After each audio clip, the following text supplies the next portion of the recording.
Previously, we saw that our God that is revealed to us in the Bible, is a God that shows emotion. We're going to go to number 9, but I feel that there are this issue I want to deal with before we move on to number 9. When we come to the scripture will have to talk to us about God in a way that we can understand. The Bible will ascribe physical features to God. The Bible will ascribe emotional experience to God. And rightly so, because the Bible is talking in a way that you and I can comprehend, in a way that you and I can relate to. But we must not equate this to the totality of who God is in Himself. Our understanding of God is not false, but it is dim. This is very important for us to understand. Yes, our understanding of God is not false. It's not as if God told us something that is not true about Himself, but we need to understand that our understanding of God on this side of eternity is quite dim. When a baby asks you or a toddler asks you a question, maybe mom has just given birth to a little baby, and the toddler is asking you, mom or dad, where do baby comes from? You don't start by talking to them about my biology or molecular biology or genetics and so on. So you don't.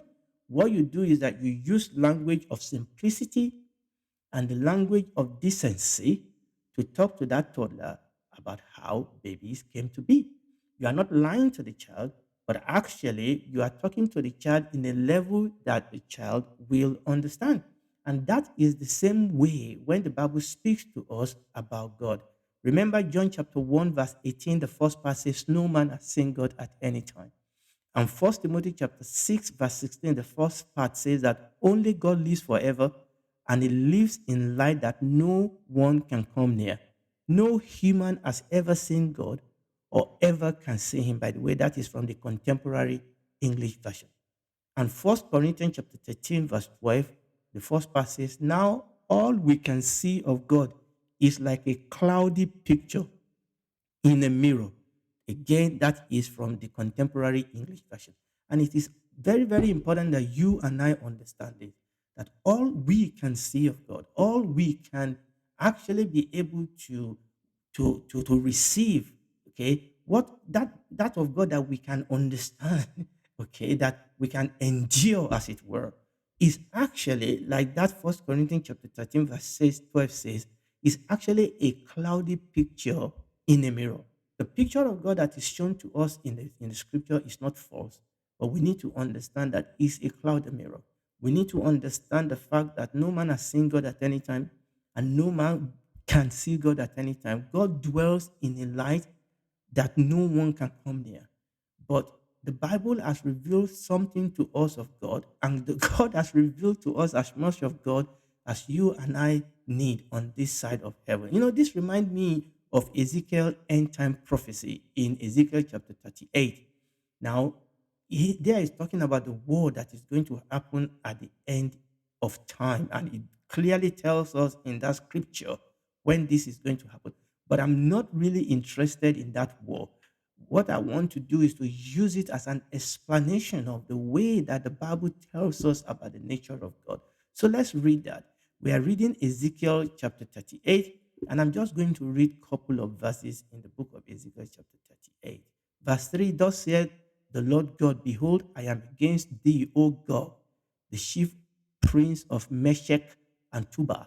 Verse 4, he said, then I will turn thee back and put hook in thy jaw, and I will bring thee forth all thine army. Notice this: horses, horsemen, all of them clothed with all sorts of armor, even a great company with bucklers and shield, all of them handling sword. And the last part of verse 5 says, all of them with shield and helmet. And when we move forward to chapter 39, verse 9, he said, and they that dwell in the city of Israel shall go forth. This is after this, this big army has been defeated. He said, then Israel will go forth and shall set on fire and burn the weapons. What are these weapons?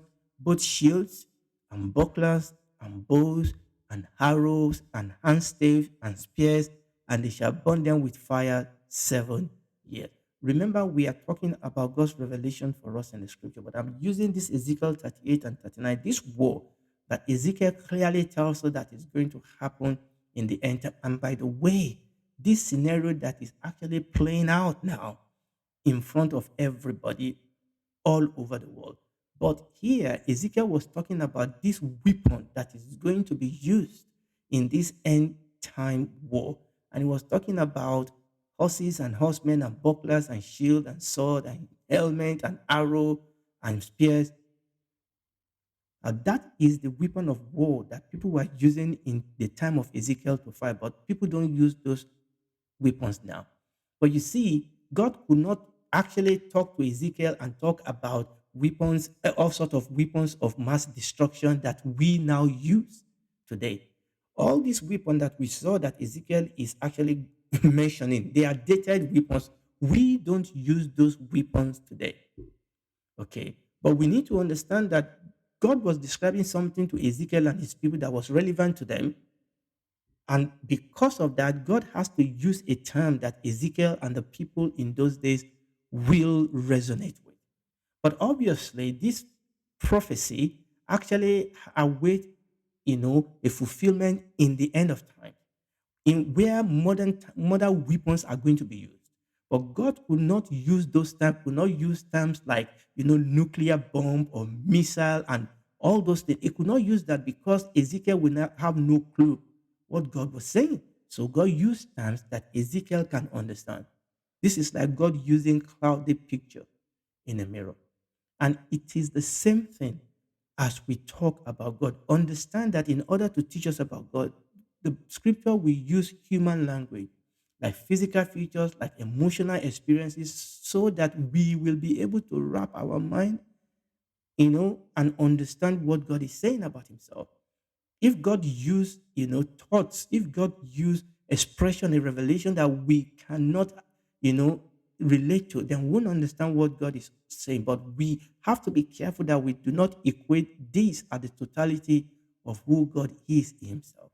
God is greater than that which God has already revealed to us, even in the scripture. Understand that. God is greater still. Even that which is revealed to us. What is revealed to us is not work, it's not wrong.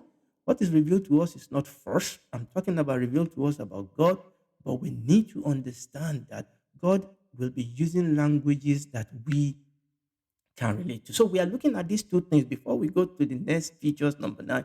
I'm looking at these two things that we need to underline as we talk about God's nature. We've talked about number 1. Number 2 is related to number 1. Number 2, human language and understanding cannot totally reveal to us who God is in himself. But that is all we have. What we have is human language. What we have is human understanding. That is what we have. And that is what God has used to reveal himself to us. But you and I just need to understand that when we begin to use human languages and human understanding to talk about who God is in himself, it is something that human language will have to struggle with. Okay, we need to understand that, and I'm going to repeat it again. That does not mean that what we know of God is false. No, that is not what we are saying. Scripture speaks in our language so that we can understand that which God has revealed of himself. But we must understand that all of God is not, indeed, cannot be contained in human languages or human experience. I will say that again. All that God is cannot be contained in human languages and experiences. But God will have to use human language. God will have to use human experiences because that is all we have for God to reveal himself. So God revealed himself in time, God revealed himself in space, but we need to understand that God is above time, God is above space, God is eternal. And we have to hold these two revelation, we have to hold them in balance. We need to be careful that we don't make God to be too distant, that he's a stranger and he doesn't have anything to do with the creation. But at the same time, we should not domesticate God and make him too familiar as if he is essentially one of us. Okay. And we have to be very, very careful we hold these truths in balance. God is God. Yes, God has involved himself in time and space. God has come to reveal himself to us. But you and I need to understand that this God that we are talking about is eternal. Our image reflects the image of God, but we need to understand that God's image does not reflect our image. And that when scripture talk about God using these physical terms and you know, natural experiences to describe God. We must understand the way in which the scripture is using it. Human emotion was part of the image of God in man, and it's a tool that God has given us. Number one, to be able to come into fellowship, to be able to have communion with Him, and number two, for us to be able to rule and reign as king on earth. And I'm going to read Mark chapter 12 in a second. So, our emotion is created by God. God created emotion. Emotion is not evil in itself. Being godly and being holy, being more like God is not the same thing of being like being emotionless. The fact that you are a godly, a righteous somebody doesn't mean you don't have emotion. No, no, no. Emotion by itself is not evil. Emotion by itself is created by God. Let's read Mark chapter 12. And I'm going to read verses 29 to 31. Mark chapter 12, verses 29 to 31. And Jesus answered him, the first of all the commandment is, hear, O Israel, the Lord our God is one Lord, and thou shalt love the Lord your God with all your heart, with all your soul, with all your mind, and with all your strength. That is the first commandment. And the second is like it, namely, thou shalt love thy neighbor as thyself. There is none other commandment greater than this. You see, this is the answer that Jesus gave when one of the lawyer came to ask him that among the commandments, which one is the greatest? And the Lord Jesus said, look, this is the summary of all the law and all the commandments. And then we can see here where emotion is very important. Say you should love the Lord of your God. And the word love talks about emotion. He said we should love God with all our heart, with all our soul, with all our mind, with all our strength. So what I'm saying here is that our emotion by itself is created by God. Emotion by itself is not evil. Emotion by itself is a tool that God has given us for fellowship, for communion, and also to be able to fulfill that which God has created us to fulfill. Human emotion is very powerful. Emotion is powerful. Emotion can build, emotion can destroy. Nation has been built and wrecked by emotion. I mean, we see things happening around us, even in our days. Relationships, life, businesses, and so on has been built and also has been wrecked by emotion. Emotion like passion, emotion like love, emotion like regret, emotion like gratitude, emotion like anger, jealousy, and so on. And we have stories and we have things around us where emotion has either used to build or used to destroy. But like all the features of the image of God in human, indeed, our emotion, unfortunately, has been polluted. Unfortunately, emotion has been poisoned. We need to understand that the fall affected each one of these features of the image of God in man, and the devil has used those strong tools that God has given us to work in righteousness, and the devil is using it for evil. Okay.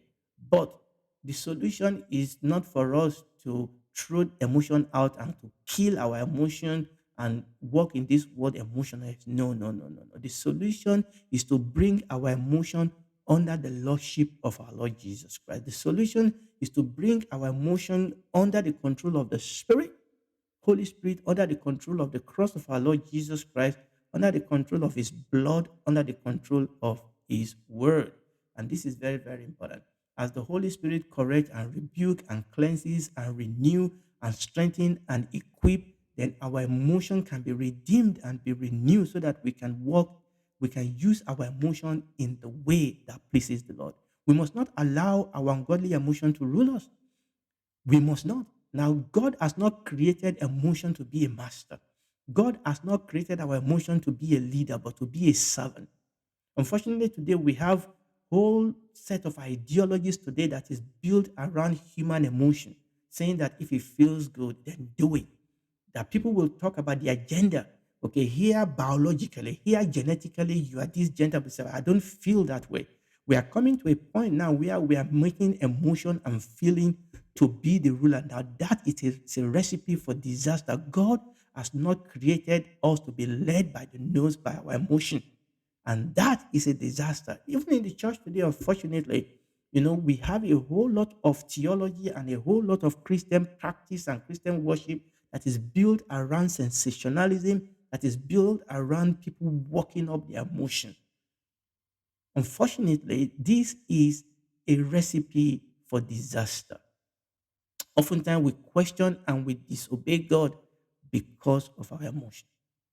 Emotion is good, but our emotion have been contaminated. Our emotion can be redeemed, but we need to understand that our emotion will be redeemed as we bring it under the lordship of Jesus, His Spirit, His cross, His blood, His word.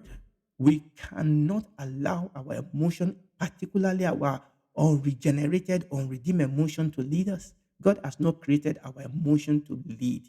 I mean, for example, we see the sad case of Saul and also the sad case of the 12 spies that Moses sent to spy out the land of Canaan. Let's read First Samuel. It's looking so much today that I'm actually not going to be able to go into the night um, features. I thought I would be able to round up the emotion and go. So, pardon me about that. We are going to go into that the next teaching by the grace of God. Now, let's go to First Samuel. First Samuel chapter 13, and we read verses 8 and 14. This was the story about Saul, the first king of Israel. You know the story. He became king. Samuel anointed him. The people asked for a king. Samuel said no. The people said yes, we need a king. God said, give them a king. Saul was made a king. And this was when Saul and the people of Israel were facing this war from the Philistines. And they were waiting for Samuel to come, but Samuel was delaying. First Samuel chapter 13, from verse 8 to 14. And he, Saul, tarried 7 days according to the set time that Samuel has appointed. But Samuel came not to Gilgal, and the people were scattered from him. And Saul said, bring hither a burnt offering to me, and peace offering. And he offered the burnt offering. And it came to pass that as soon as he has made an end of the offering the burnt offering, behold, Samuel came, and Saul went out to meet him that he might salute him. And Samuel said, what hast thou done?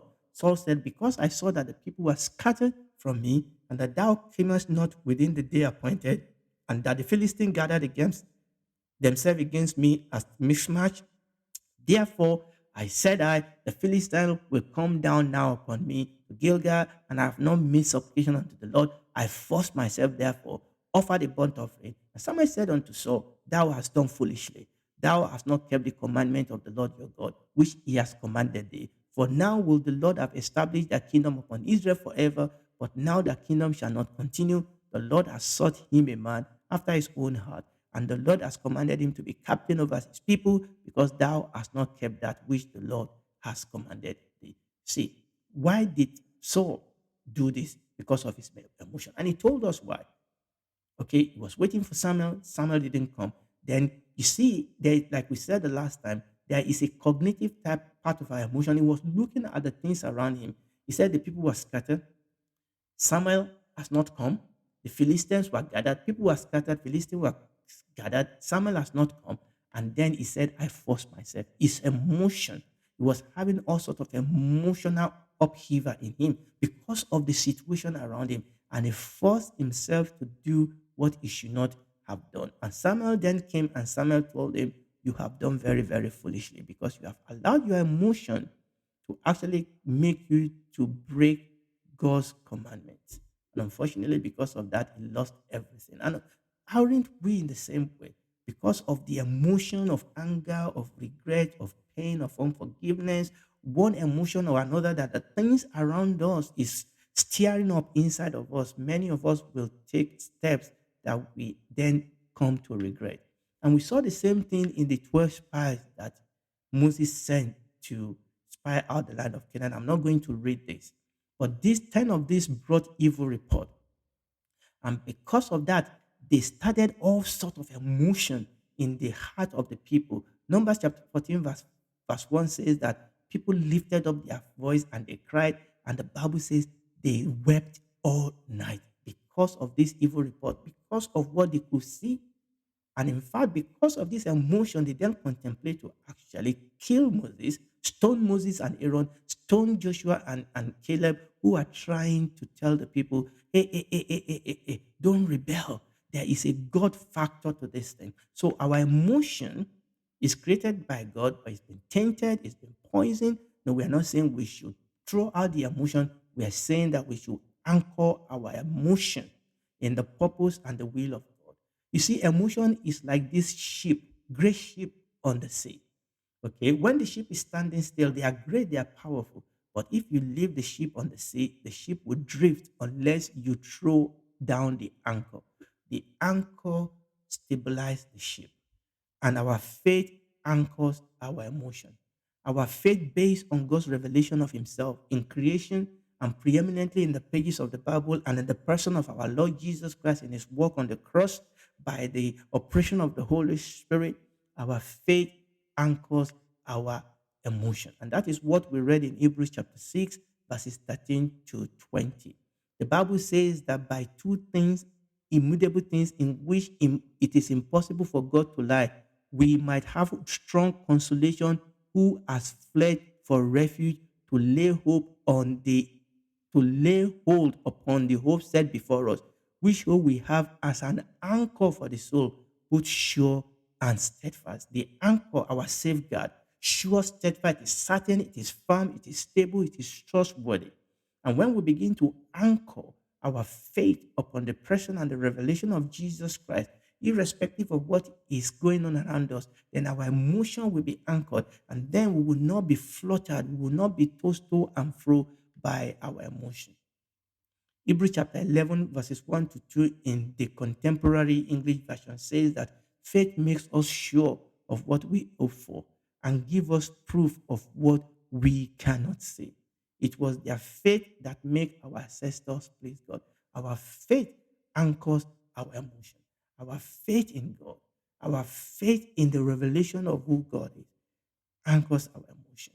And then our emotion that can then be used as a tool of righteousness, our passion for that which is good. Okay, and this is very, very important. We need to understand this. Our love, our mercy. When we anchor our emotion in the revelation of God, then we'll be able to be a salt and a light in the world, a salt of the earth and a light of the world. And if you are listening to me tonight, and you've not received Jesus Christ as your Lord and Savior, you need to, because there's no other name given among men whereby we might be saved. Is the anchor. Come to Him today. Come to Him and accept that you are a rebel. Accept your need of a Savior and receive Him as your Savior. Invite Him into your life. He will come in.